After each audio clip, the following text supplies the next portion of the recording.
Geografía por acompañar esta actividad, a Facundo y a Facundo de la Cátedra de Ecología Política y a Mariano Salomone de un proyecto que también está acompañando esta charla.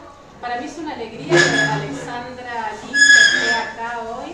Alexandra es investigadora, es de Polonia, de la Universidad de Poznań, pero también ha hecho investigaciones sobre temas de energía y también en el marco de la energía en conflictos y problemáticas vinculadas al fracking, que ha sido un tema que aquí en Mendoza también ha sido muy discutido. Y bueno, nuestro diálogo empezó hace varios años a partir de una investigadora que yo conocí en una estancia en el exterior y comenzamos a interactuar. Y hace años que queríamos que Alexandra esté aquí. Ella tenía pensado un trabajo de campo en Mendoza que quedó retardado por la pandemia, pero bueno, finalmente está aquí haciendo un trabajo de campo sobre energía solar. Ya quizás también nos cuenta un poco más, pero mi invitación a Alexandra fue que nos compartiera una mirada general de los debates sobre energía, sobre transición energética en otros continentes. Por ahí aquí estamos como muy enmarcados en un debate más argentino, más latinoamericano. Me parecía importante que ella trajera experiencias de Norteamérica, de Europa, para poder pensar también en clave comparativa.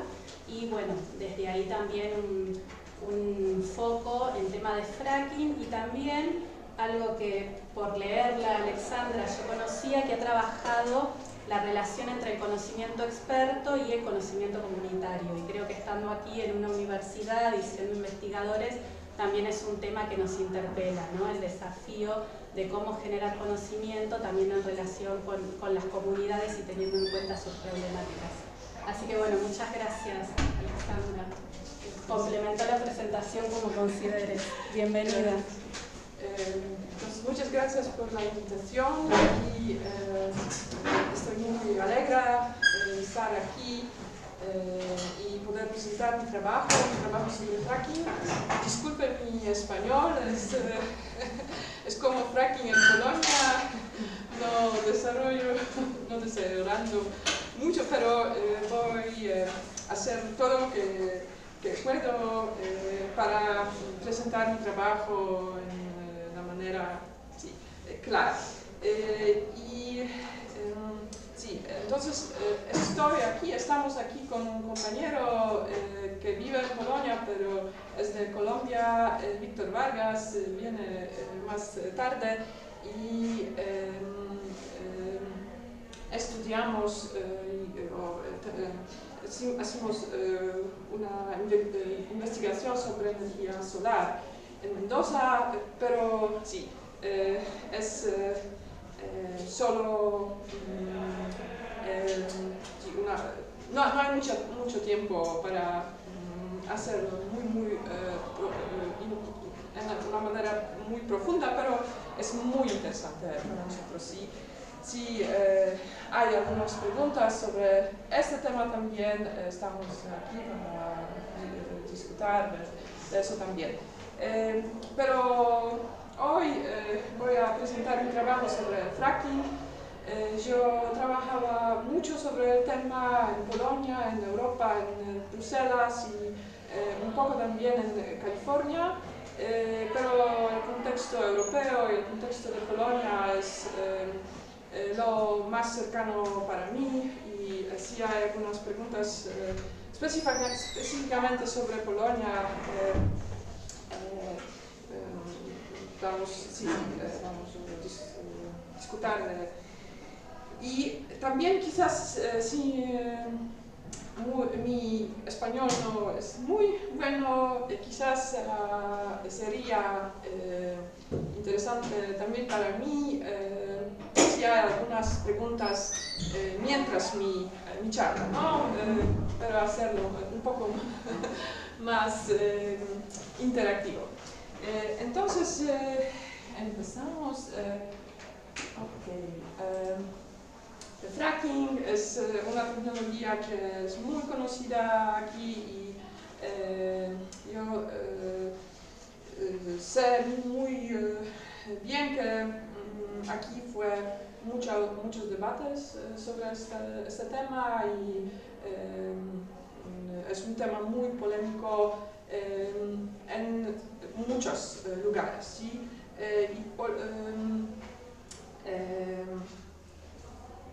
No sé si requiere aclarar un poco la tecnología, pero usa mucha agua, usa químicos, no siempre es claro cuáles son los químicos y hay un lado hay mucha esperanza que fracking va a llevar riqueza y seguridad energética. En Polonia este tema fue explorado mucho del lado del gobierno, sí, pero hay grupos ambientales, hay grupos de las comunidades que tienen que vivir al lado de la industria, que tienen miedo de los impactos ambientales, pero también los impactos a la salud humana. Y hoy voy a hablar un poco más sobre estos dos impactos, impactos ambientales, impactos al medio ambiente y impactos a la salud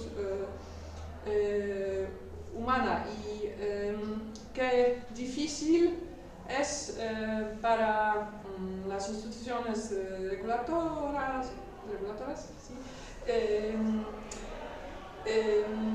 Incorporar cuestiones que se refieren a salud, ¿sí? En mis estudios yo encontré que era más fácil hablar en la forma cuantitativa, con parámetros, con cifras sobre impactos ambientales y más difícil hablar sobre la salud. Sí, yo trabajaba mucho y escribía bastante, muchos artículos también, pero hoy voy a concentrar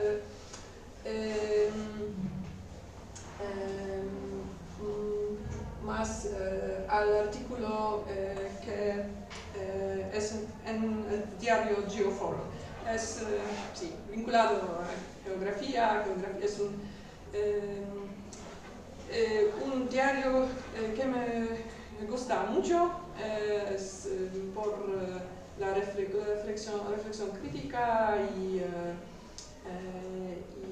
yo pienso que hay muchos artículos que me dan inspiración para mi trabajo también. Sí, entonces me gusta hablar de extractivismo del norte. ¿Sí? Hay muchas discusiones sobre el extractivismo del sur o aquí en América Latina. Extractivismo es un concepto que viene de aquí, ¿no? Pero no hay muchas reflexiones críticas relacionadas a temas políticas y a cuestiones de poder, de relaciones entre varios grupos, entre gobiernos, industria, comunidades o movimientos ambientales que refieren al norte. Y mi acercamiento para hacer mis investigaciones es estar atento a los contextos locales.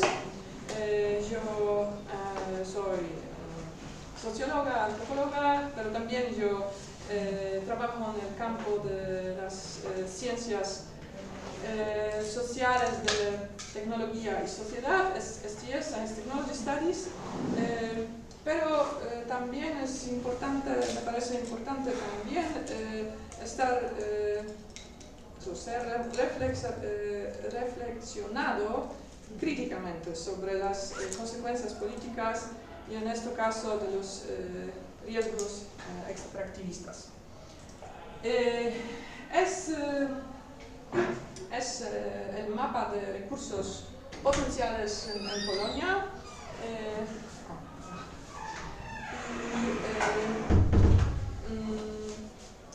La zona azul es la zona del potencial de shale gas. En Polonia no hay mucha shale petrolero, no hay gas. Y la zona naranja es el gas cierto, ¿sí? Es también un recurso que se trata como no convencional, ¿sí? Requiere tecnologías no convencionales. Esto es el mapa de permisos de explotación. El gobierno empezó a dar los permisos a las empresas, a las varias empresas, desde el año 2007 y mientras estas empresas fueron, por ejemplo, empresas grandes de los Estados Unidos como Chevron o ExxonMobil, pero también empresas de Canadá, pero también empresas pequeñas con muy oscuros orígenes, ¿sí? Ya que estamos al lado de Rusia, siempre hay mucho miedo que Rusia está involucrada en estas empresas pequeñas y quizás el objetivo de esas empresas no es desarrollar shale gas y oil, pero parar el proyecto. Yo lo digo para dar un poco de contexto político, de contexto. En Polonia debates sobre energía son siempre con mucho miedo a qué va a hacer Rusia, ¿no? ¿Qué va a hacer con nuestras políticas energéticas? Y en California hay también mucho potencial, pero la extracción, la industria está más o menos en dos zonas, dos lugares. Hay mucha extracción, entonces hay industria, sí, en Polonia no hay industria, había exploración, las empresas buscaron el recurso y en California, cerca de Los Ángeles, hay industria y al lado de las comunidades mexicanas, al lado de las comunidades vulnerables, pero las comunidades acá podían representar su punto de vista también, ¿sí? No fueron tan vulnerables sin voz, ¿sí? Entonces, mis estudios son dos estudios en orden global y yo uso mucho inspiración del trabajo, por ejemplo, de Andrew Berry, quien es geógrafo también, y que dice que la industria petrolera, de gas y de otros minerales extraídos se han vinculado cada vez más a la producción de información, ¿sí? Información, incluyendo información sobre los impactos negativos de los proyectos extractivos. Y en mi proyecto yo estudió cómo se produjo las ciencias, ¿sí? Cómo se produjo el conocimiento, cómo se hacían los grupos que se puede tratar como grupos científicos de ciencia regulativa, ¿sí? Dos casos sobre cuales yo presento. Hay un caso del grupo de los expertos en Bruselas, ¿sí? Y el otro en California. En caso de fracking fue mucha inseguridad, faltaba conocimiento, ¿sí? Faltaba conocimiento, era una bastante nueva tecnología y un desafío muy grande fue mantener una posición objetiva, ¿no? En este debate. Todo que la gente dijeron, ¿sí? Fue políticamente, ¿no? Había mucha politización, ¿sí? de este tema. Y en este contexto era muy difícil generar o producir conocimiento que puede ser perceived, ¿no? ¿Cómo se percibido. Sí, como objetivo, como autoritativo, ¿sí? Conocimiento que se puede usar, sin duda que hay intereses de empresas o hay intereses de ONGs o hay intereses de Rusia involucradas en la producción de conocimiento, ¿sí?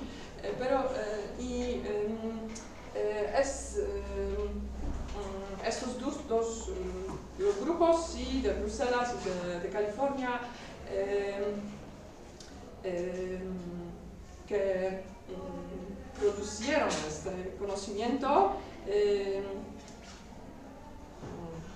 they did it because they were commissioned to do it by the regulatory institutions, ¿no? Entonces, habían instituciones reguladoras que demandan este conocimiento. Y para mí los dos grupos son como organizaciones fronterizas, ¿sí? No es claro si hay en la zona de política o si hay en la zona de ciencia. Y para ellos fue muy importante mantener un lugar entre los dos zonas. Ok, quizás después voy a hablar un poco más. Dos grupos se llaman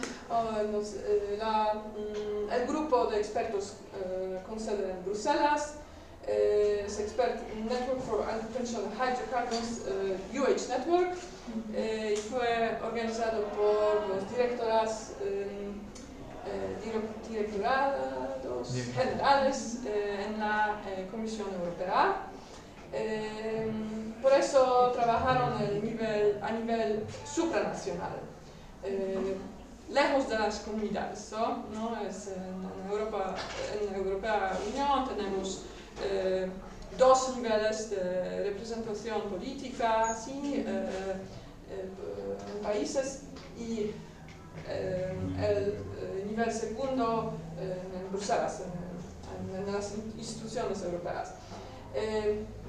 Es el contexto de potencial de recurso, ¿no?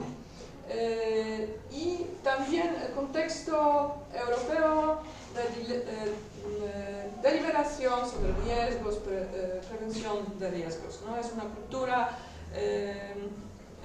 donde se habla mucho sobre riesgos antes de hacer algo, ¿no? En el contexto de los Estados Unidos y californiano, especialmente, yo pienso, es el contexto de aprender riesgos mientras se hacen cosas riesgosas, ¿sí? Y el nombre del grupo es, de la asociación, es una asociación muy grande, muy interesante también, es el California Council on Science and Technology. Y este grupo trabajaba o fue solicitado en el California Senate. Entonces hay relación entre grupos científicos y instituciones regulatorias. Un poco más sobre el contexto. En Europa la Unión Europea estaba dividida en cuanto a la visión de las posibilidades de extracción, con Polonia y Reino Unido entusiasmados con esta nueva oportunidad, y Francia con mucha energía nuclear, ¿sí? Oponiéndose ferozmente. Movimientos ecologistas organizados a nivel local, nacional y en todos los estados miembros de la Unión Europea, alarmados por los impactos dañinos de la fracturación hidráulica, basándose en múltiples ejemplos provenientes de los proyectos de desarrollo desarrollados en los Estados Unidos, Marcellus Shale, ¿no? Por ejemplo. Entonces la política de shale gas en Europa fue muy antagónica. California, conocida por su progresismo ambiental, se mantuvo al margen de la industria de shale, que se desarrolló dinámicamente en otras partes de los Estados Unidos, ¿sí? Al permitir finalmente que se desarrollara la industria de shale y negarse a prohibirla, el gobernador de California, Jerry Brown, se ganó fuertes críticas de grupos ambientales. Sí, las promesas públicas de Brown de decarbonizar la economía de California contrastaron con la reactivación de la industria petrolera a través del fracking. Es el contexto político. Alexandra, Sí. Eso, el tiempo, el momento histórico. Sí. Son los datos, las fechas, ¿sí? Es el tiempo cuando yo estudié estos dos casos, mucho más tiempo en Europa y solo pocos meses en California. Hice análisis de documentos en ambos casos, entrevistas de expertos de estas organizaciones, y en el caso del UH Network yo participé en las citas del foro, ¿sí? Por eso esa investigación fue más como etnografía, ¿no? Etnografía de expertos. En el caso de California, yo estuve allí después del trabajo científico de Council. Okay. Es en inglés, pero también tengo un slide en Para mí, el libro Andreas Malm es muy interesante, con muchas ideas muy interesantes sobre commodity production, ¿no? Y cómo se produce exchange value of the commodity por la naturaleza, ¿no? Por la naturaleza y cómo se usa la lógica muy cuantitativa para hacer esto, ¿sí? Y para mí es interesante ver cómo esta lógica, cómo se usa esta lógica en la producción de riesgos, ¿sí? O de conocimiento sobre los riesgos. Es también muy cuantitativo. Pero yo pienso también en los contextos democráticos, donde se cuida mucho con la participación de comunidades, con la participación de la sociedad, que se cuida mucho para incluir la voz de la gente, que no son expertos. Emergen, ¿sí? Actores que demandan también hablar sobre riesgos en la manera cualitativa, ¿no? Es español, pero es Google Translate, ¿no? Entonces, quizás no.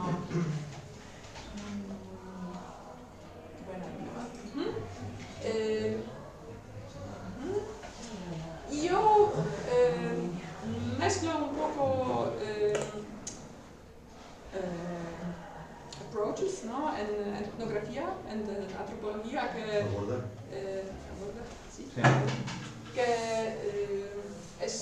está muy interesada en materialidad de los procesos, de ontología de los recursos, ontología política de los recursos, y hay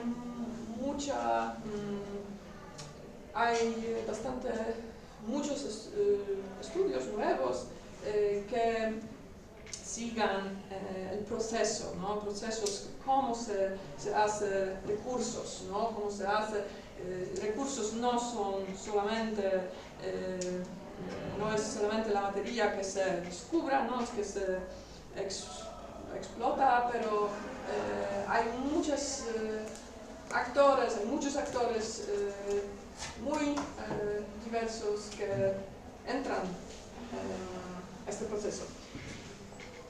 Pero yo pienso que antropología falta un poco una obra más amplia, ¿no? Una obra más amplia que se puede encontrar en geografía política, por ejemplo, en los estudios que pueden usar conceptos para describir relaciones de poder, por ejemplo, relaciones entre varios actores, sí, inequalities, ¿no? Por ejemplo. Y el trabajo de Malm, y también, sí, es de Malm, pero también de Lefebvre, ¿no?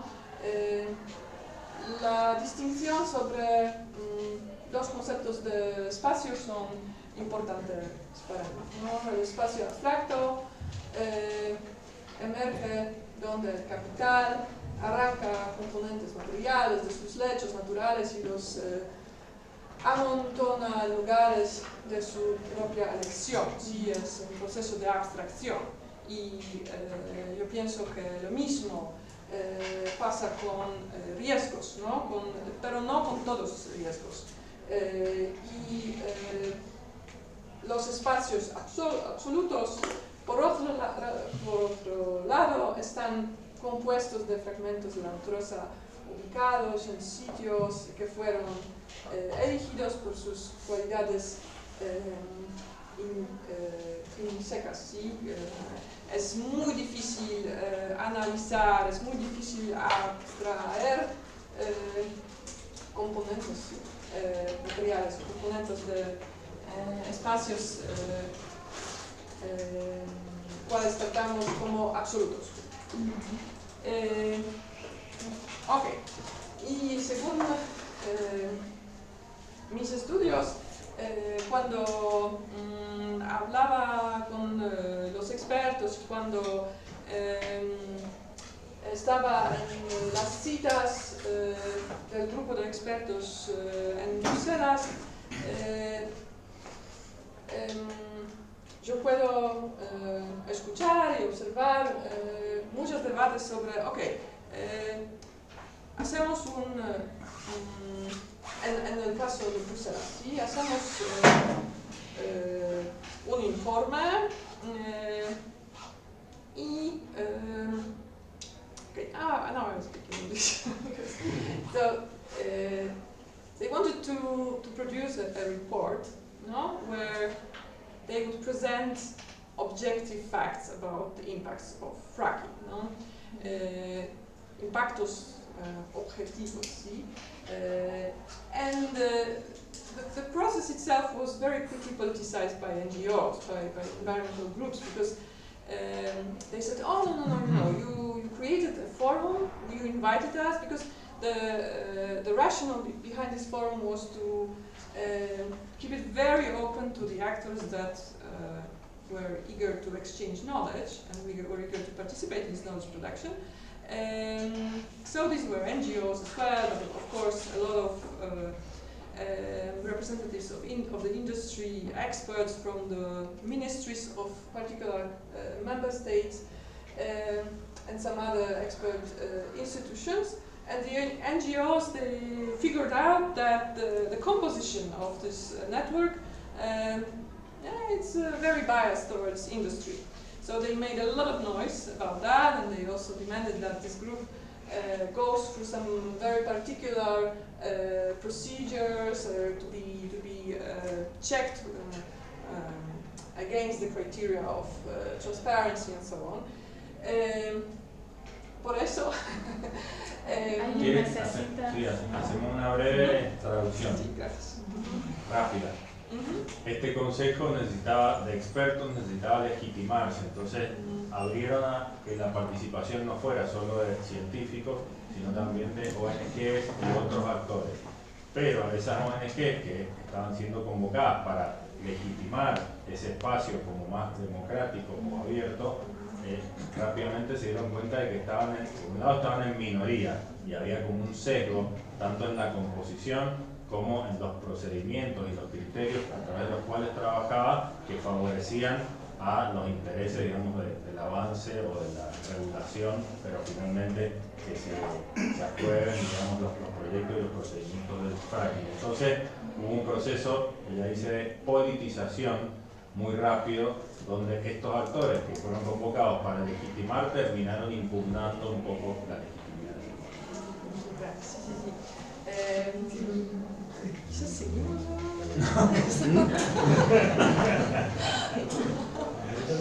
Ha sucedido algo similar acá también. Alexandra, ¿las empresas forman parte de estos foros? Sí, también. Las empresas forman parte de los foros. And the organizers of this forum were the members of the European Commission. No? And in the mandate of this forum, they included all these statements about being open, about inclusivity and so on. But when this politicization happened, we very quickly started speaking about, we're not doing any politics here. No? We're just focusing on facts. So that was the first moment of re-establishing this boundary, between the political sphere and the sphere of science, of facts, of the production of objective knowledge. Los organizadores del foro fueron miembros de la Comisión Europea y intentaron ser muy abiertos al militar, pero cuando se empezó a politizar el proceso, enseguida intentaron generar como una frontera entre lo que era político y lo que no era político. Yes, and that was the moment also when the representatives of the community and the representatives of NGO, they said, oh, it's, you know, becoming so technical that it's not interesting for us to take part in it anymore. But some of them remained, and they were very, very forceful, very fightful, and they started demanding to, okay, you want to speak about environmental impacts of fracking. The Commission came up with a nice matrix, with a nice table for inserting parameters of this impact, of this environmental impact, and they said, let's speak about health as well, no?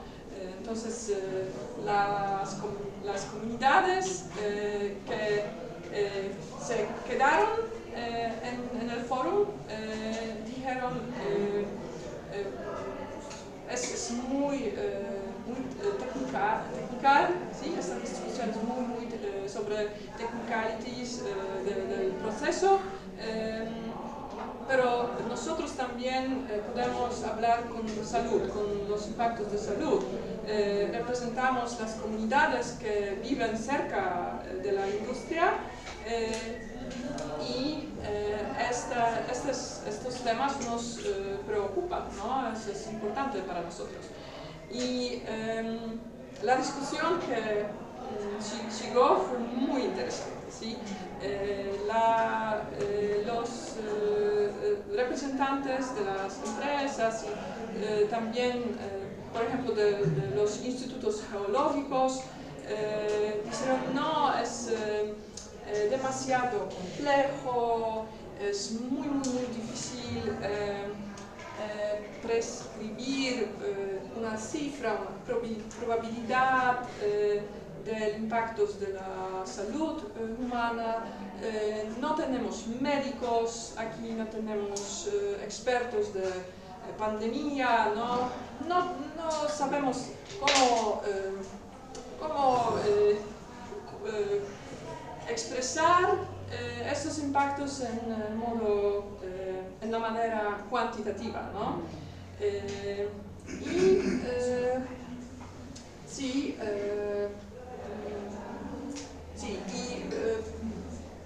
Para los parámetros que eran sobre los impactos ambientales, la discusión fue muy científica, ¿sí? Sobre, ok, hay una metodología, una metodología en, por ejemplo, Polonia, una otra en Inglaterra, y cómo se puede armonizar, estandarizar en la manera científica estas metodologías. Entonces, sí, fue bastante fácil saber cómo se puede seguir, ¿no? Con la producción de conocimiento. Pero con la salud no. Al final, sí se puede leer este informe, ¿sí? que viene del trabajo de este grupo, no hay ninguna información sobre salud.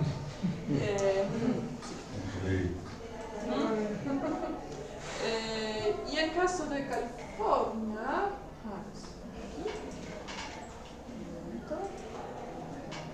sí, es de salud.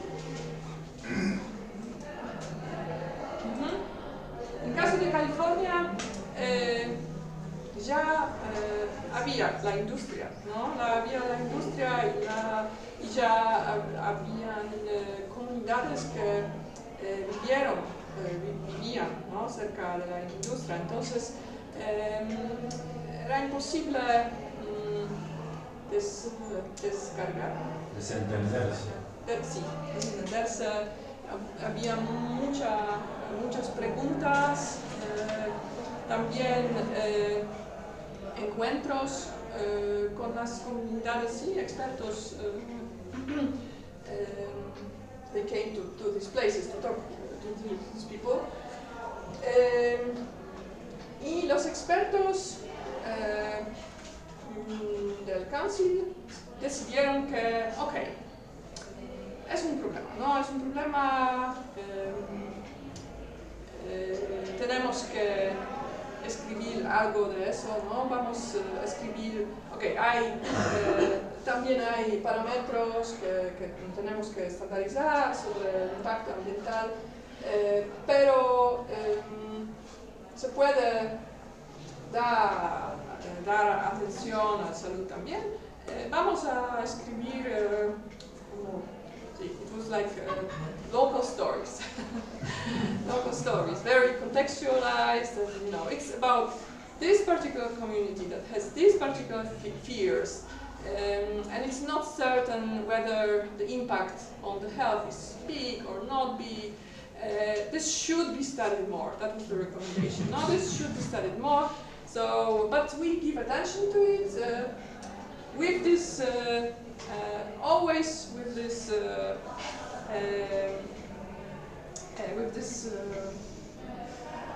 the qualification that relates the story to a particular context, to a particular place. No, it's nothing general, it's nothing abstract.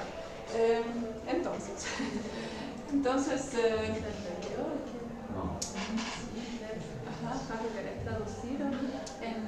lo que hicieron fue aceptar la existencia de estudios de la salud, pero como historias locales, o sea, nada que pudiera ser generalizable. En el caso de California, como ya la actividad de fracking había empezado, en Europa no, porque evalúan mucho los riesgos antes de habilitar la actividad. En los gringos, digamos acá, son más arriesgados, tienen un umbral de riesgo mayor, entonces avanzan y después van viendo en el camino qué pasa. Como hicieron eso, ya había problemas y había comunidades afectadas por el fracking que empezaron a quejarse y a demandar con evidencia. Entonces no pudieron decir no pasa nada, no hay riesgo, pero le dieron como un lugar de color, digamos, más de caso particular. No es que el fracking es riesgoso en general, sino que se hicieron mal las cosas en este caso puntual. Entonces había como historias locales malas que había que prestarle atención, pero que eran siempre casos excepcionales que se podían mejorar. Y que supuestamente no debían hacerse una generalización a partir de esos casos. Gracias, muchas gracias. Entonces, para mí es interesante saber sobre extractivismo en un contexto muy democrático, ¿no? Hay mecanismos para incluir a la gente que no son expertos, que no son de gobierno, que no son políticos. Exclusión, ¿no? Excluir, sí.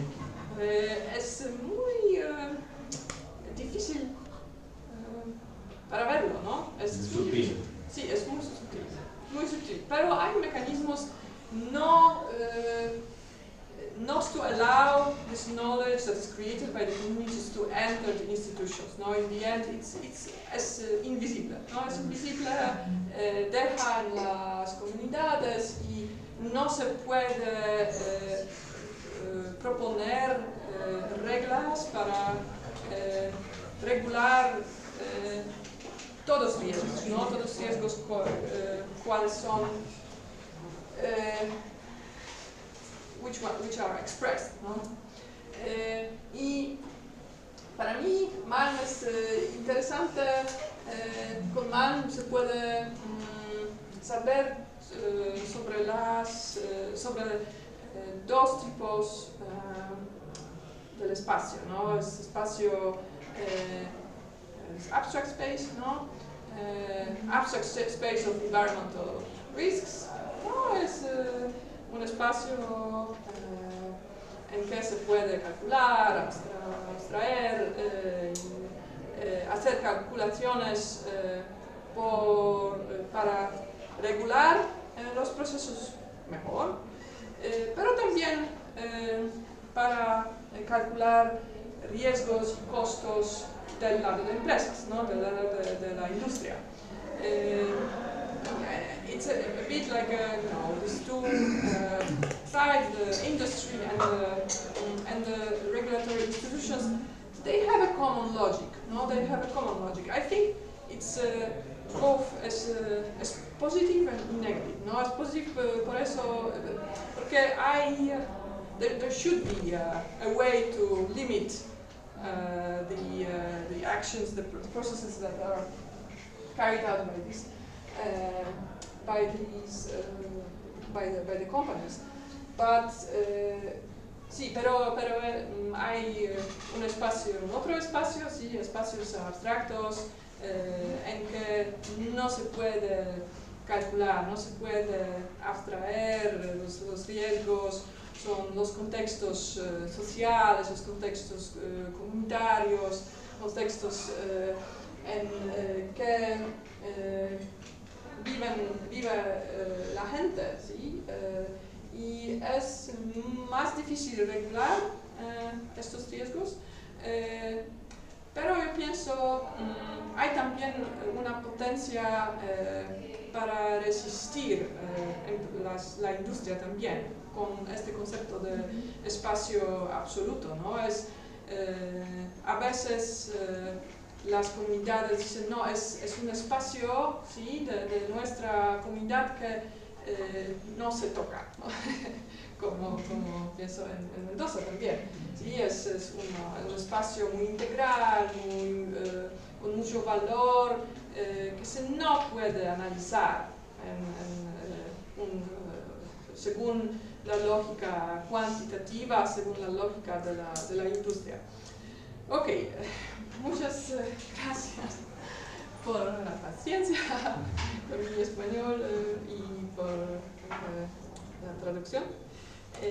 Y sí, si hay preguntas o discusión.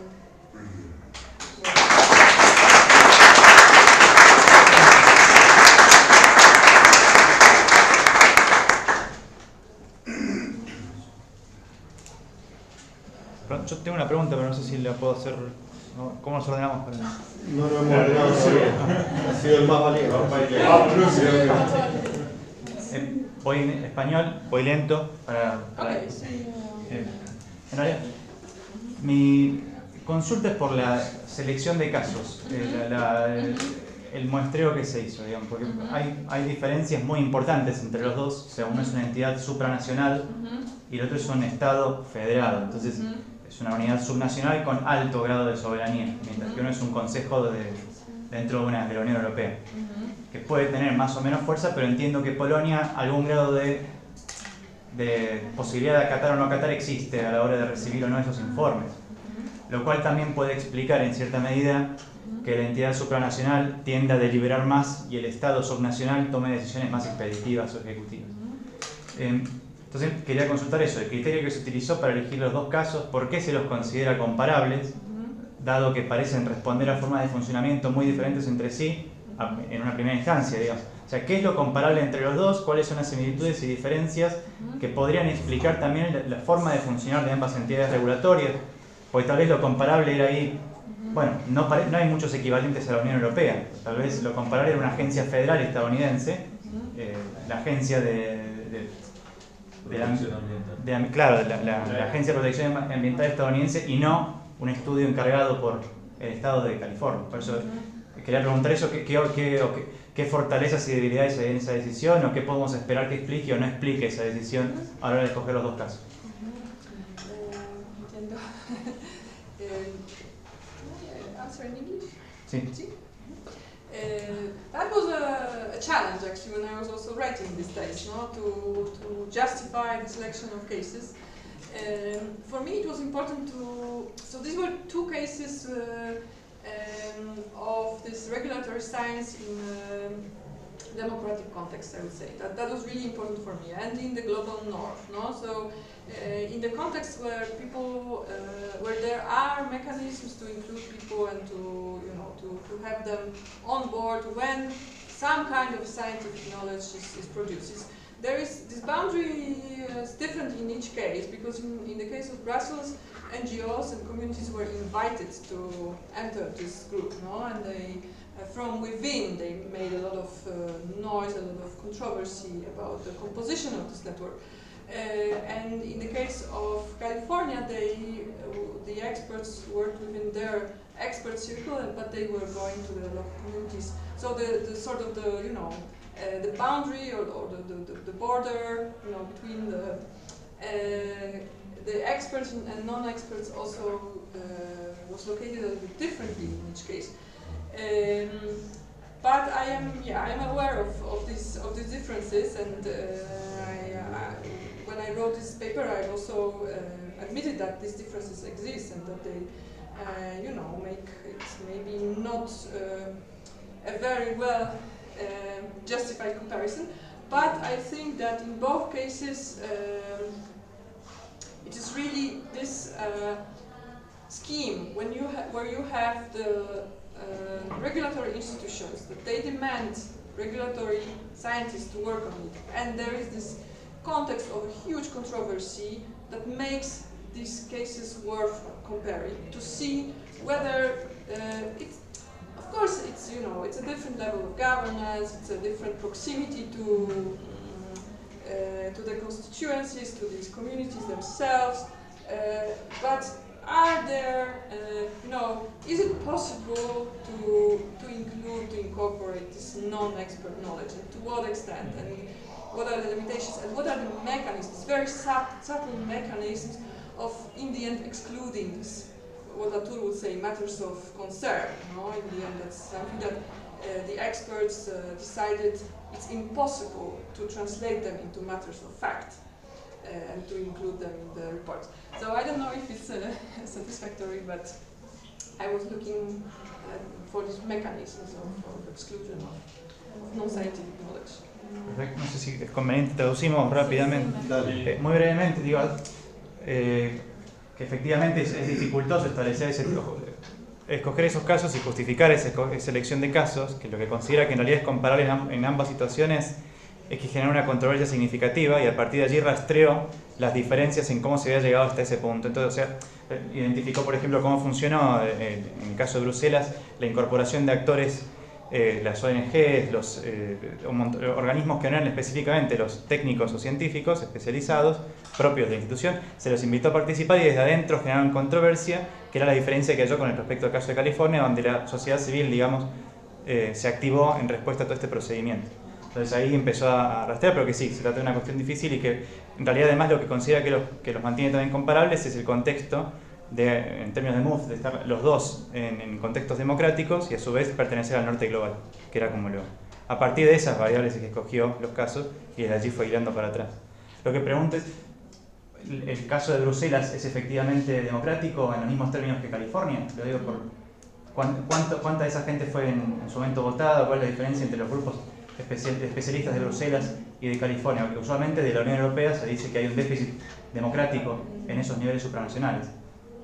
Yes, but this debate about the deficit of democratic representation, I think it's also a very politicized kind of debate. No, it's, of course, as I said, there are two levels of participation, or two levels of representation in the European Union. The direct elections are always organized at the level of the state, but we also have direct elections to the European Parliament now, and it's not the same. No, it's not that this Parliament is then forming the Commission. There are other logics for selecting the commissioners, but there are a lot of possibilities to represent interests. And for example, also my study, it's not this case, it was more about the Polish conflicts around fracking.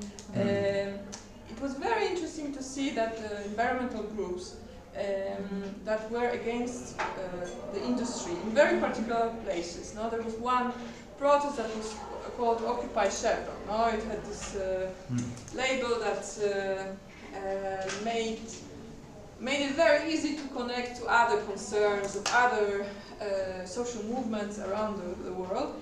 that this group, they went to Brussels. They went to Brussels to represent their problems. No? They gave presentations in the Parliament. They met with the European Commission, and they made claims. You know what is going on in our little village. It was really southern east part or eastern south part of Poland. So a very local place without a trans-border impact, no? Because in the European Union, it's also always said that okay, whatever has a trans-border impact is a European matter. No? Whatever is very local should be dealt at the level of the member state. So they went, and I think it was also a matter of trust and of trust to be heard and to be represented in a fair manner. And Brussels appeared to them as this level of governance which is more open to their claims. So it's very intricate, I think. Muchas gracias. Yo lo traduzco también rápido. Sin pregunta. No, ya está. Yo la metí por la ventana. Es estudiante de la cátedra ya. Y licenciado en ciencia política, cosa que nos llevan a fotar agarrar las paredes. Señaló que la cuestión del déficit democrático también es un elemento que se rescata mucho en el caso de la Unión Europea. Sin embargo, ya lo había mencionado también antes, justamente las ONGs y la comunidad civil fue invitada a participar en Bruselas, con lo cual hay una mayor percepción de apertura en el caso de la Unión Europea con respecto al rol de Bruselas para toda la Unión. Y aquí lo que indicó es que justamente muchos de los grupos, su trabajo está centrado ante todo en el caso polaco, y que desde el caso polaco llegó a Bruselas porque los actores que protestaban en Polonia fueron a Bruselas a presentar sus protestas, porque perciben además que en Bruselas tienen una mayor capacidad de ser representados y perciben mayor apertura en Bruselas. Entonces apelaron directamente a ese organismo para llegar con las protestas. Dice, bueno, a pesar de lo que sería déficit democrático, a pesar de eso, dice, bueno, hay tal vez una mayor, por lo menos percepción de apertura que justamente en el caso de California, que dijo que tuvieron que activarse y protestar. Listo. Muchas gracias, ya estoy.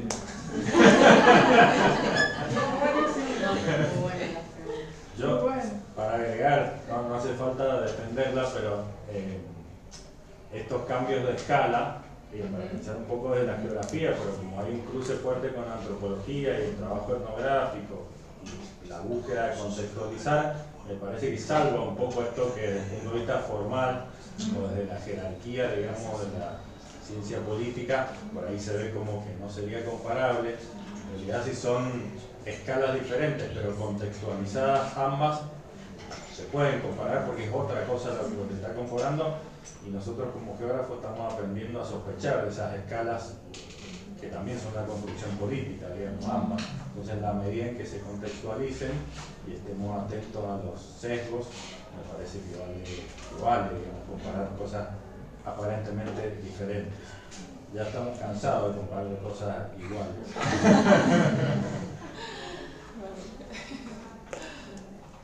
Yo tengo una pregunta.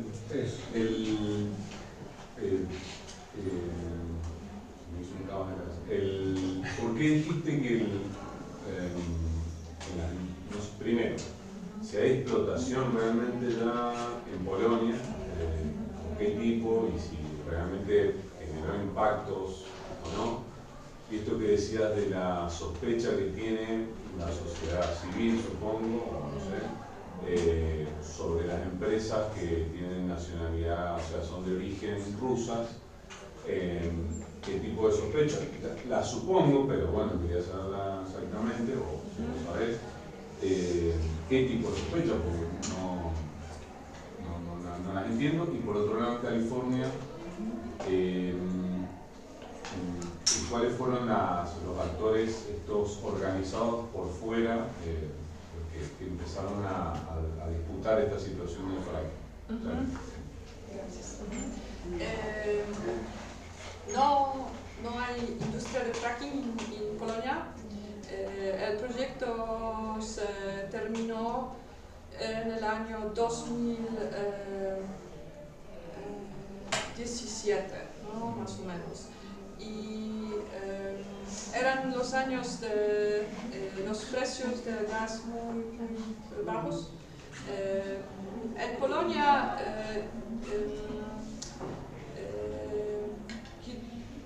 fracking se puede hacer muy profundo, ¿no? Es muy caro y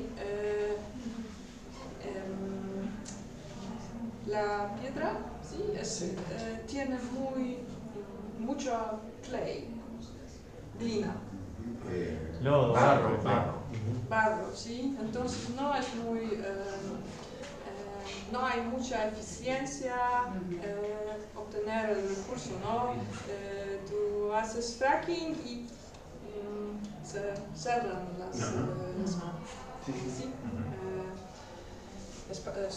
los espacios. Entonces no hay fracking, no hay ninguna discusión sobre fracking ahora, ¿sí? En 2016, ¿no? Tenemos elecciones. Tuvimos, sí. Tuvimos. 15 y 16. Y el gobierno que está en Polonia hasta hoy no había nada con el fracking. No, they didn't do anything. And it's also interesting because so the previous government, which was the liberal government, they were very enthusiastic about it, and also I think the institutions, like the ministries and also the geological survey, they learned a lot from it. So there was also a lot of scientific knowledge production that happened on the way, because the companies invested capital to drill, and to get the samples of the rock, to get these geological samples, and some of these samples they were also given to the geologists to do research, to know a little bit more about the subsoil of Poland. And the new government just closed the topic totally, and I think a lot of knowledge that was collected is either archived somewhere in the institutions or actually disappeared, no? Which is also a pity. I think it's a waste of this learning moment that came with this boom, no? So that's it. Your question about the fears of Russian intervention. Oh, Russia was everywhere, you know. It's in the discourse, of course, because there were some licenses, some territories that where the companies were doing the exploration activities. They were looking for shale gas, where nothing was happening, no? So they didn't want to. But it's, you know, it's a game. It's a little bit like the companies are looking at each other, trying to understand how much capital they have to put and how much they can gain. Where is the best place to drill? There's so much uncertainty. You know the best, no? How the geological structure is uneven, how it changes, and how it's difficult to really get the so-called sweet spot, no, for the resource. So there were companies that got these licenses and they did not do anything, even though, of course, there's always a mining plan, there's always a schedule for the activities, so they should be following these requirements that they were obliged to follow. And for the government, no, these are Russian companies that are, you know, trying to stop this project and prevent this resource from being developed and this sector from being developed. Whether it's true or not, I have no means to investigate that, to get access to this kind of information. And the last question was ¿Podemos traducir eso, todo eso? Traducimos la respuesta sobre los miedos o sospechas sobre Rusia. Desde Polonia, bueno, de Rusia como que siempre se sospecha de que está detrás de todo, no sé, cosas malas, pero la verdad es que entonces había licencias mineras, o sea, derechos mineros, concesiones, pero no había explotación. Y era como un juego medio especulativo, medio de cálculo, es obviamente una industria de altísimo riesgo, entonces las empresas como que empiezan a intervenir pero sin explotar y empiezan a conocer unas a otras, a estimar riesgos, costos, ganancias. Entonces hubo mucho de ese ruido, pero en cualquier caso ella no tuvo posibilidades de investigar sobre eso porque es como muy opaco, muy oscuro y no hay forma de ir a preguntar y obtener información certera al respecto de los orígenes de los capitales, qué están haciendo, para dónde van. Y también había sospechos que los grupos ambientales son under influence, ¿no? Son Influenciables. sí, del lado de Rusia, ¿no? Entonces es un poco loco, ¿no? Y la situación de la guerra tremenda esta que está sucediendo, ¿qué cambió? ¿Cambió algo de todo? Para cerrar, una parte anterior que ella contó es que el gobierno anterior al que ganó en 2015-2016 fue el que más desarrolló como la parte de la investigación. Entonces ahí se sacaron muestras y se generó mucho conocimiento que no se sabe ahora si el conocimiento desapareció o quedó en algún archivo de algún ministerio. Había muchos ministerios e instituciones interesadas, se tomaron muestras y quedó ahí un conocimiento, pero el gobierno que está hasta ahora frenó todo. And the actors in California, los grupos ambientales que sobre agua, ¿no? Agua es un tema muy grande también como acá, ¿no? Y, pero fue beneficios de este debate sobre los impactos ambientales también. Se introdujeron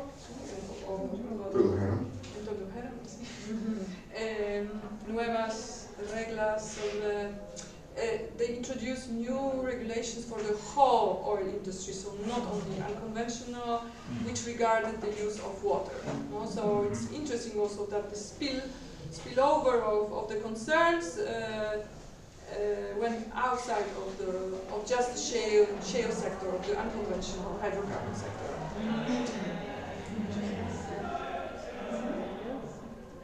Bueno, ella dice que lo que fue bueno de todo este debate es que se generó legislación ambiental incluso para todas las actividades. O sea, fue una preocupación que fue específica sobre el tema del shale gas, pero que se dispersó a todas otras actividades y todas las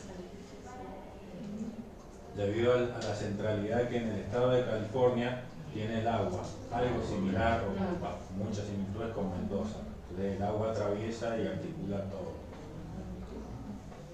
Dicen, hay un dicho que es whisky is for drinking, water is for fighting.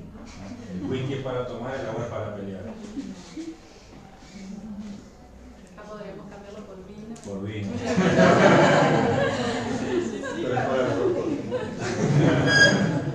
Se chupan y se toman. Y sí. Bueno, Animal. una pregunta. No, pero todo queda después. ¿Hay otras preguntas? No sé si, muchas gracias por tu exposición y por todo lo que nos cuentas.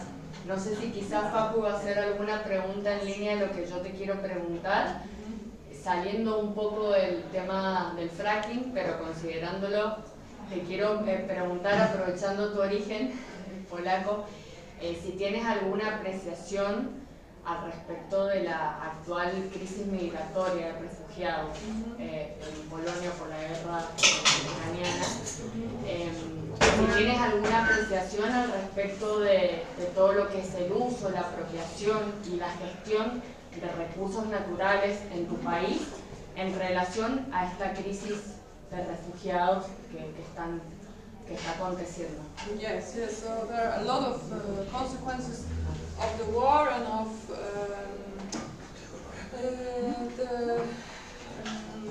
how the European Union is also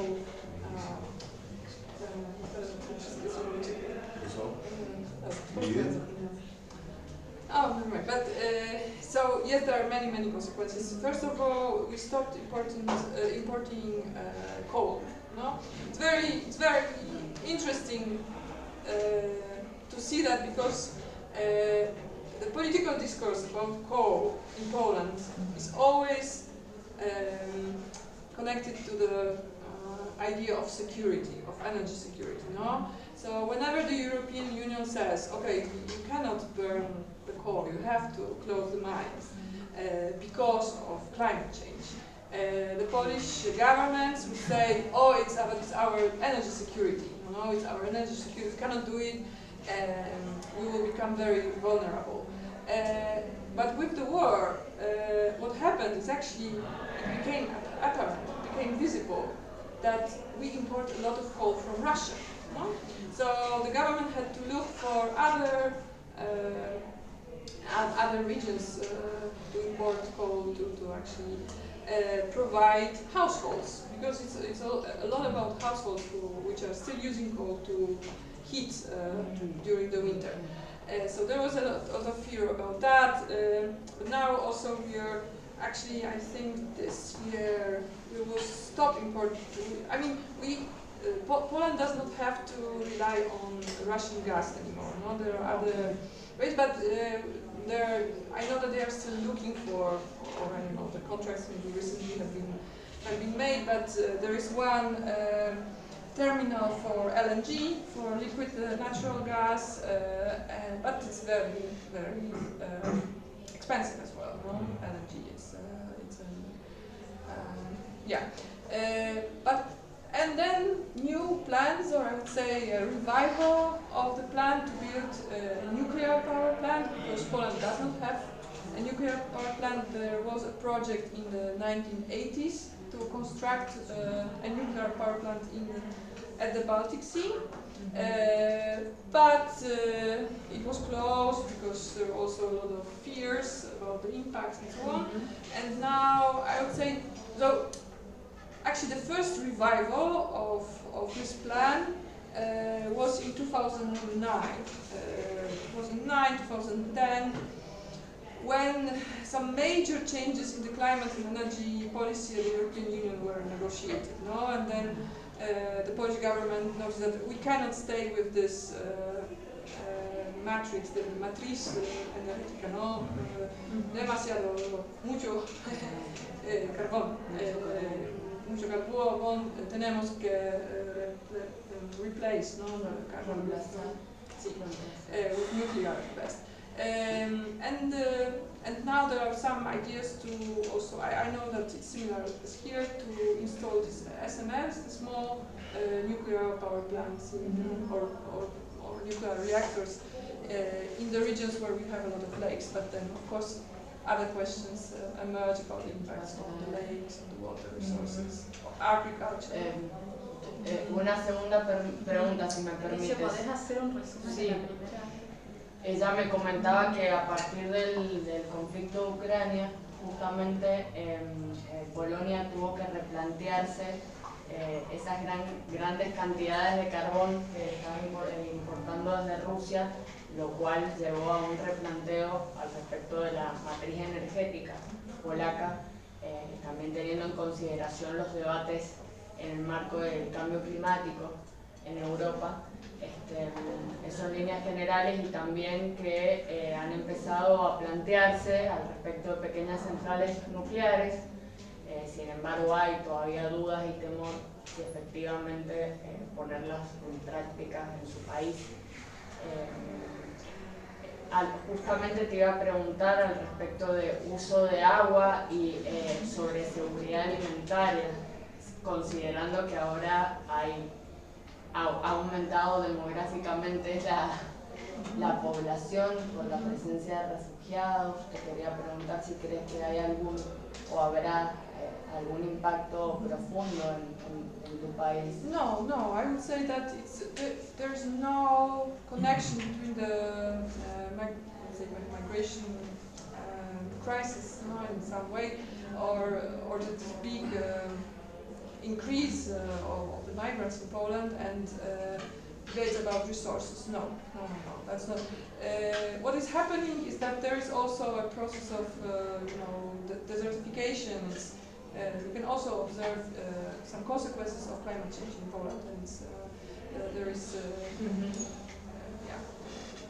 falta agua también, pero no hay una relación en el discurso político público entre migrantes y recursos. Y uso de agua y seguridad alimentaria.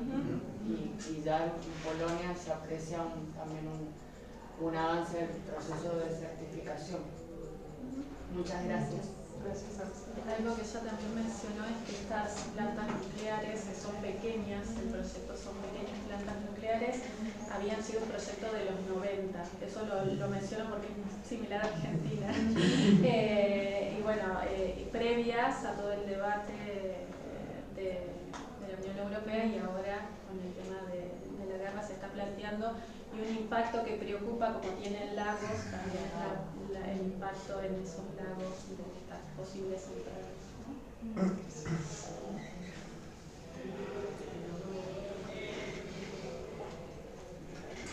Los alumnos tenían que hacer 2 preguntas cada uno.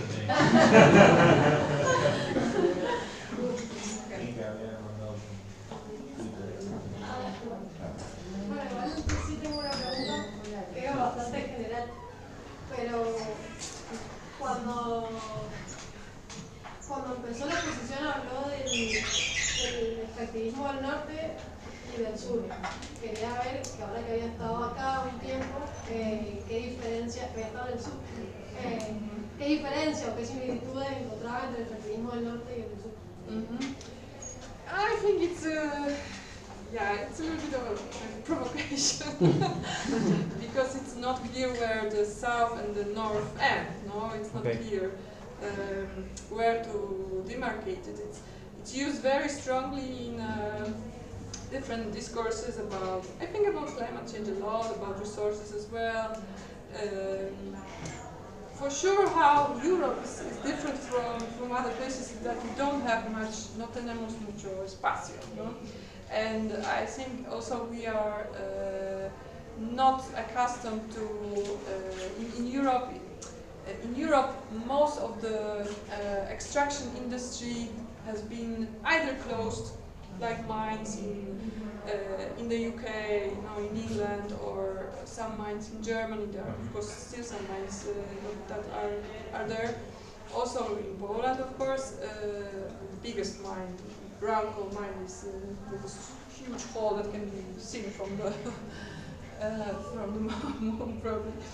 Is located in the central Poland, but the population is not used to having extraction industry in the neighborhood. No, it can be offshore, okay, but not like in the case of Norway, but not on land. So I think that also makes the European public very sensitive and very alert to any kind of extractivist or extraction projects. And there is, I think, also there are so many mechanisms and so many actors that try to create these democratic conditions for participation. I think it's sometimes even a little bit, blown out of proportion, and how it ends, we can also see that it does not end with in a very efficient way in some sense.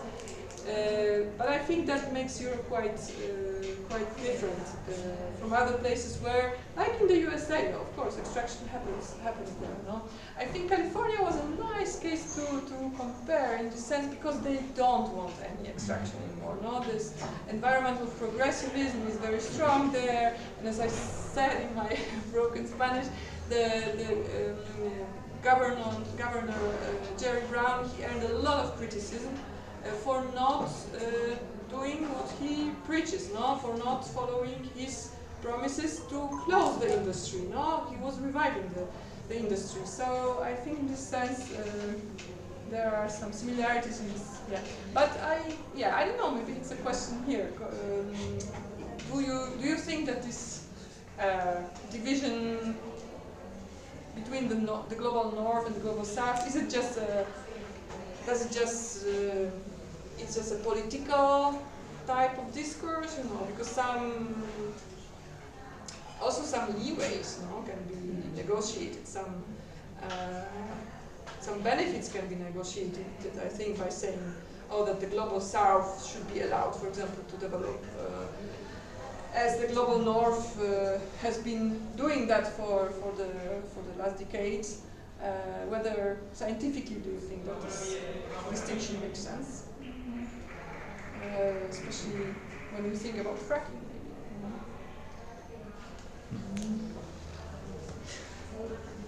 ¿Vos traducís?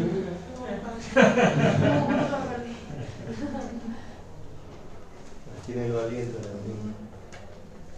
Puedo comentarlo brevemente yo. Dale. En realidad dice que, bueno, que la distinción entre extractivismo del norte y extractivismo del sur, ante todo lo ve en realidad como Europa y los demás, en principio, porque dice, bueno, en Europa no, en general las actividades extractivas super primarias, fuera de agricultura, digamos, han sido, con el tiempo han ido disminuyendo en intensidad o han migrado hacia otros lugares, lo que fuera. Entonces, a pesar de que haya una persistencia en algunas actividades, sí notó alguna diferencia. En el caso, por ejemplo, digamos, de California, donde igual aún así decía la población, los grupos, las ONG, grupos sociales y demás, la sociedad civil no quería extractivismo tampoco, pero sí veía otro tipo de acción. Entonces dice que en realidad la pregunta venía para nosotros, nos pregunta ella a nosotros si percibimos que hay alguna diferencia real entre extractivismo del norte y extractivismo del sur, si esta diferenciación es pertinente y si no se enlaza en realidad con el discurso de las responsabilidades comunes pero diferenciadas, lo de decir, bueno, miren, al sur habría que dejarlo desarrollarse, lo cual implica explotar su naturaleza, así como vienen haciendo, como hicieron ya los que dejaron de hacerlo ahora. Es como decir, por eso nos devolvió la pregunta a nosotros, yo no la voy a responder, yo la voy a traducir.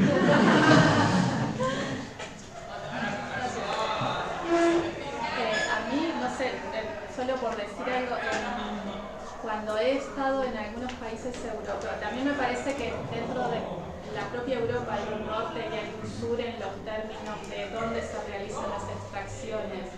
Y a mí me ha tocado estar, por ejemplo, en España, en el sur de España, y hay todo lo que se está estudiando, incluso hay colegas ya trabajando sobre todo lo que le llaman el proceso de remineralización de la península, digamos, de Europa, de lo que implica el sur en el sentido del sur de España y parte de Portugal, que de hecho en Portugal ahora se están estudiando mucho conflictos por litio. Y cuando he tenido la oportunidad de hablar con ONGs o movimientos, sobre todo de España, es las similitudes con las organizaciones, los movimientos, los conflictos, los reclamos de aquí son muchas más de las que podamos llegar a pensar. O sea, yo creo que también hay un sur europeo, ¿no? En esto del norte-sur no tiene una geografía concreta repartida entre Europa y otros lugares.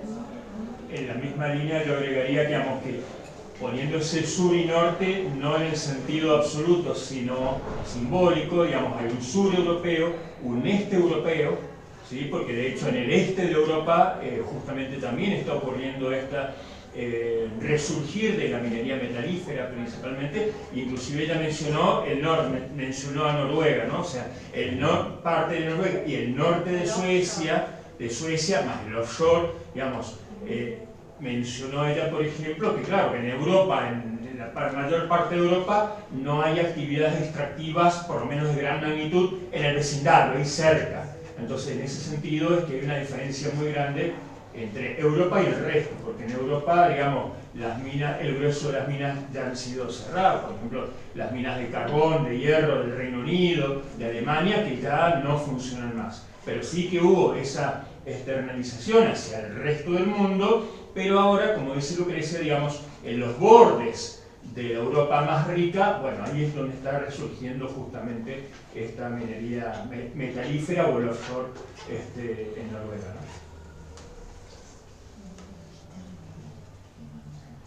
Yo quisiera preguntar algo, primero agradecerle, muy buena tu exposición, sobre tu estudio energético de aquí del lugar de Mendoza, sobre la energía solar, que también en el sur de nuestro país tenemos la energía eólica.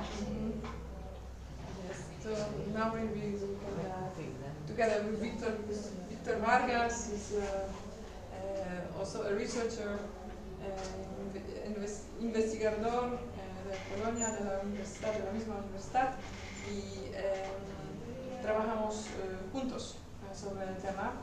Aquí me parece muy interesante que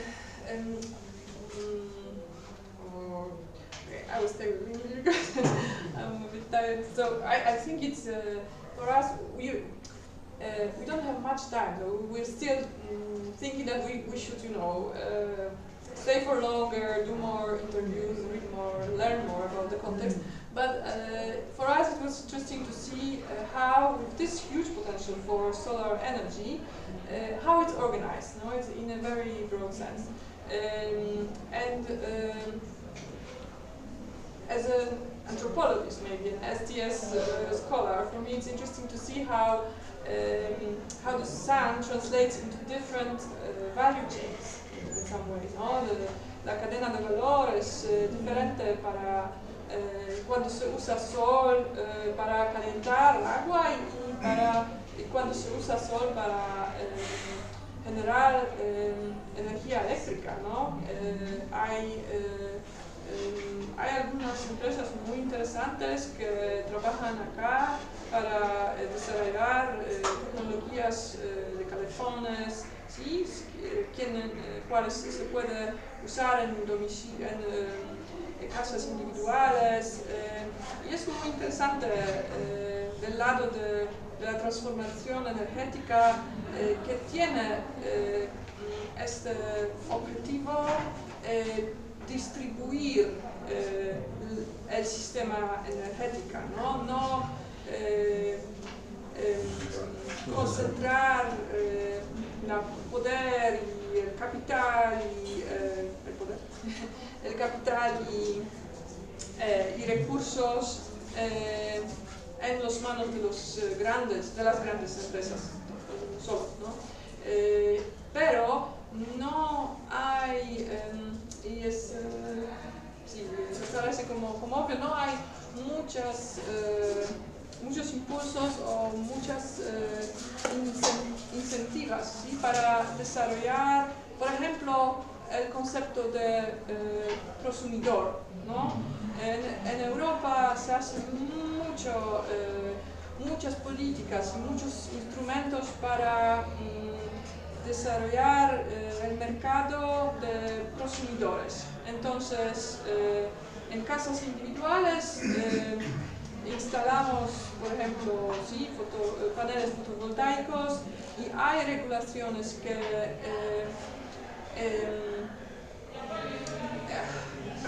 which they allow us, ¿no? Con quien podemos vender y comprar energía, ¿no? Hay reglas, hay instrumentos, hay un sistema que cambia, ¿no? Es un experimento, pero es muy interesante, y es interesante también pensar cuándo y en cuál contexto y de cuáles impulsos quizás un mercado va a crear aquí también, ¿no? Es interesante, porque ahora hay parques solares, parques de energía fotovoltaica muy grandes, con algunos, según nuestra investigación, algunos con subsidios, ¿sí? Pero no vemos mucha distribución de capital o de la producción de energía. Muchas gracias. Yo tenía una pregunta respecto a la participación en esos foros. ¿Cuáles eran las características de esos expertos? Una cosa que me llamó la atención es que no hubiera médicos. Tú lo dijiste, no hay médicos. Entonces, la dificultad de incorporar conocimientos sobre problemas de salud era mayor sin médicos. ¿No se pensó en incorporarlos? ¿Por qué se eligieron algunos expertos y no otros? It was on the voluntary basis, so they opened the call for experts, And that's also how I got in, because it was not obvious that I am qualified to, to speak about this environmental impacts, about these technicalities, about the, the construction of wells and how, about the cement, the quality of whatever, or these kind of technical things. But they wanted to be open. They wanted to be open to the social part of this controversy as well. And I have no idea, to be honest, why medical experts did not join it. I think that also in the knowledge production we can observe many times these silos, silos. Se dice también que la transformación energética, la transformación o decarbonización ocurre en siloses, en sectores que son muy aisladas y no piensan muy amplios, en general. Y yo pienso también en el discurso público sobre fracking era mucha preocupación sobre el medio ambiente, pero salud siempre un poco al lado, un poco al margen. Y no puede ser con certitud, porque no había médicos. Somehow there was one NGO which also issued a report about medical aspects, but they were perceived as an NGO, so more of a social, of this community's non-expert side. That's also, I think, interesting when you study this knowledge production, that like we said about the boundary between the north and the south, I think it's also a matter of the perspective from where you're looking, how you draw the boundary between experts and non-experts. There are some experts which are more experts for some forums, and some which, especially if they represent communities, they work with people with different constituencies, they may be perceived as part of the social movement, for example, as part of the green NGOs, and then not very welcome also by the technical experts who are closer to the governments, who are closer to the commission as well. So it's also quite a complicated picture. No hay diferencia entre el norte y el sur. There are no differences between north and south. Bueno, ¿alguna otra pregunta, idea, aporte? ¿Le ha gustado? Buenísimo, sí señor. Bueno, pobre Alexandra la liberamos, puede descansar un poco. Bueno, muchas gracias por venir. Bueno, gracias.